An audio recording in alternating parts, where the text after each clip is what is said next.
Hello dolls, it's me, Babs. Today I'm going to give you tips on how you could do well in ultrasound school.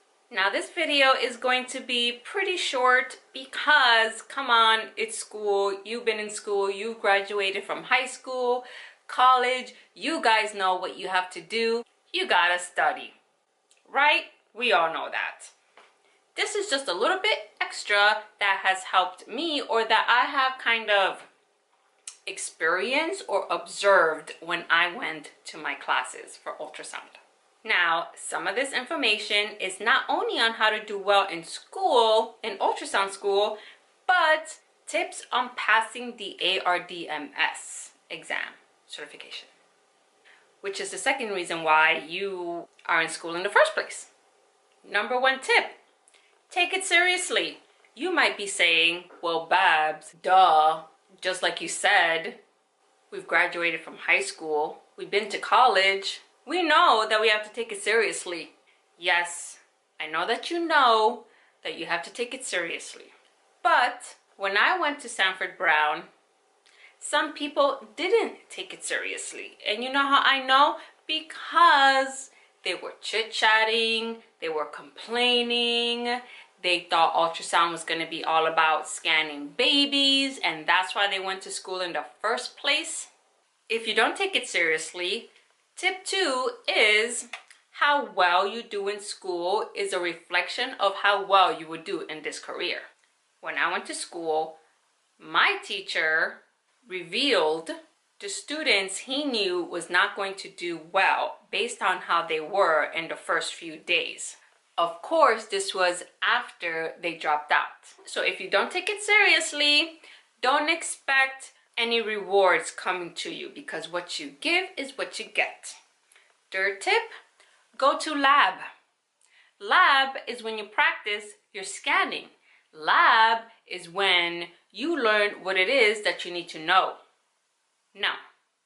Yes. Wait, that didn't come out right.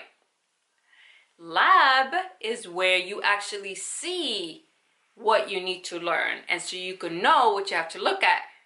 Did I say that right? Well, anyway, lab is when you're scanning. There, I said it. You're scanning, which is what you're going to do when you're in the workplace. You're going to scan, so you need practice. Now keep in mind, the lab is not going to really prepare you for reality, because all of the students are usually young, thin, healthy. Most of the time, that is not what you're going to get when you're working. Duh, because you're going to be in the medical field and people get sick.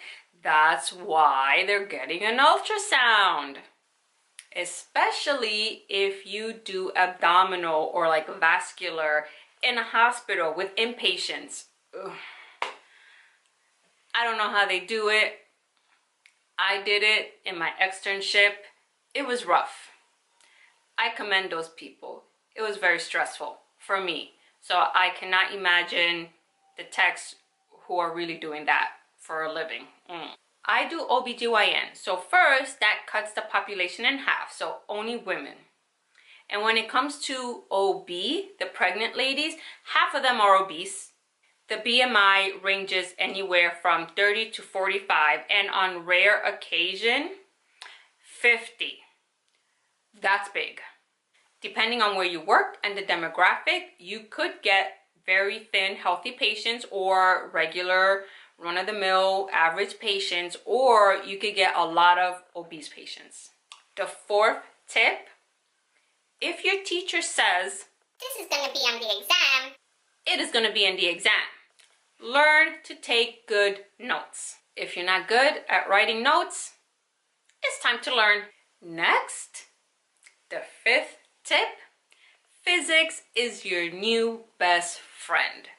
Now, you don't need to be super good at algebra or chemistry. Actually, when you're in the program, there's no chemistry involved. There is some math involved, but it's not anything too difficult.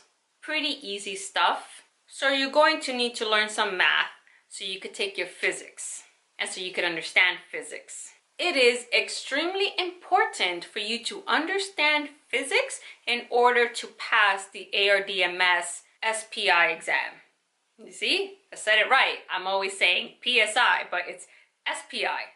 So you need to learn physics, understand it inside and out, so you can pass. Get a tutor if you don't understand, or create a study group. That was very helpful for me. Not for ultrasound school, but when I was in vet tech school.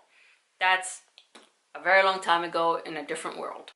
How I studied to pass the exam and my specialty exam, I read 1 chapter a day. But each day I added a new chapter to it, so that every day the information just built up in my mind and I already knew everything by the time I finished the book. So what I did was I read chapter 1 one day. The next day I read over chapter 1 and then I read chapter 2. The third day, chapter 1, 2, 3. The fourth day, 1, 2, 3, and then 4, and then so on and so on and so on. Next, and my last tip, 6, is practice exams. Practice exams are the key to passing the exam. When I was in school, and hopefully when you're in school, they will give you practice exams.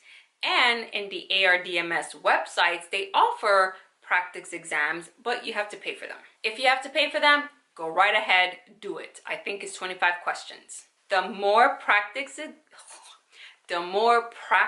exams that you take, the easier the actual exam will be, because those practice questions are samples of what's actually in the exam. So you may actually run into the same questions. So practice, practice, practice. That is all for today. I hope this was helpful. If it wasn't, tell me why not, and ask a question that will be beneficial to you for me to answer. Leave your questions down below, and I'll see you next time. Ciao!